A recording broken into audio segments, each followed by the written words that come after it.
I got a new gadget. It's a set of miniature secondary regulators to control keg pressure. If you want to see more about it, stick around.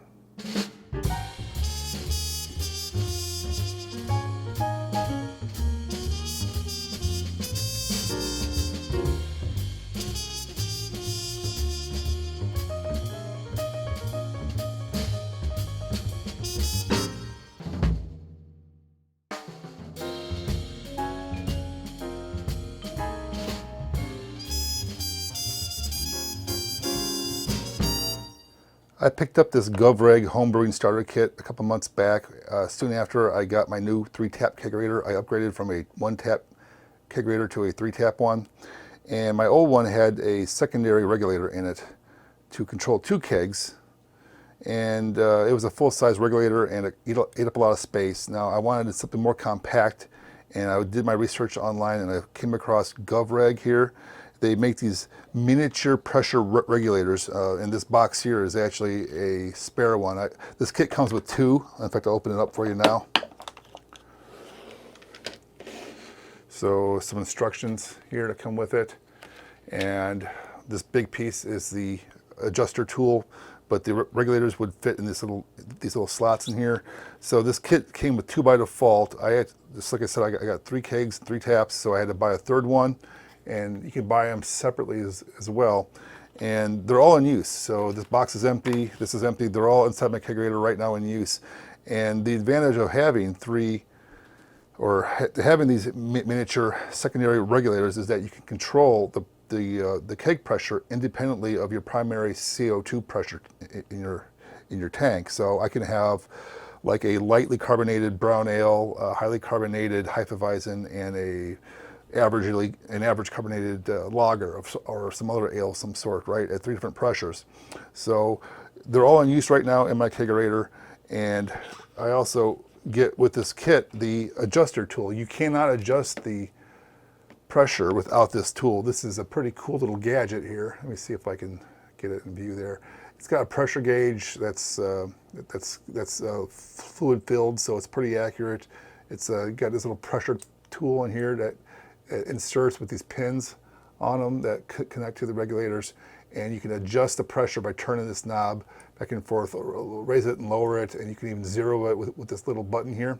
So I'm going to walk through how I did this in my kegerator, and if you want to follow along, come along. Actually, I'm going to bring this with me. Let's do it. The first step is to attach the regulators to your gas line as shown.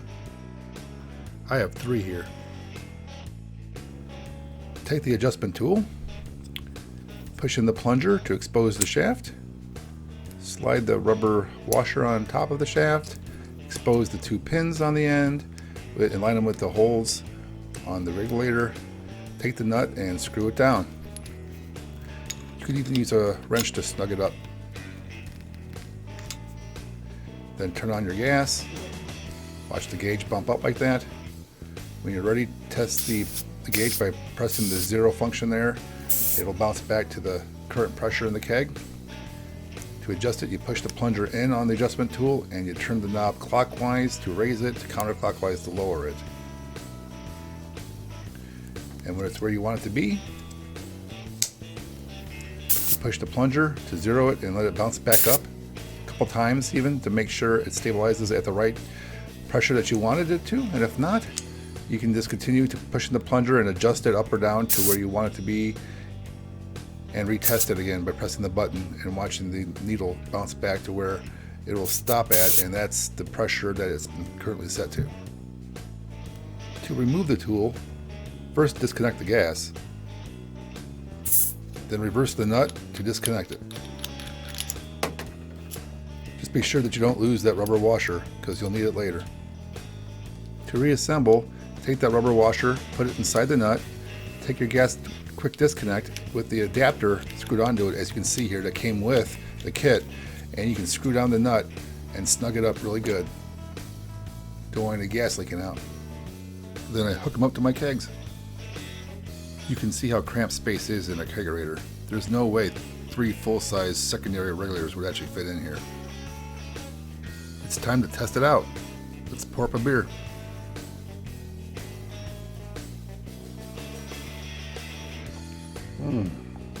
Ah, yes. This is a wheat beer.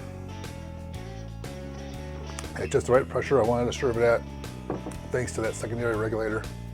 I now have 3 kegs independently controlled for their pressures, all crammed into a small, tight space that would not have been possible if I was using full-size secondary regulators.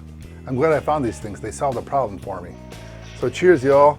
Thanks for watching. If you like my video, give me a thumbs up. If you have any questions or comments, put them in the comment section down below. And if you're a new viewer and not yet a subscriber, consider subscribing. Hit that subscribe button to get my new videos. And I'll talk to you all later.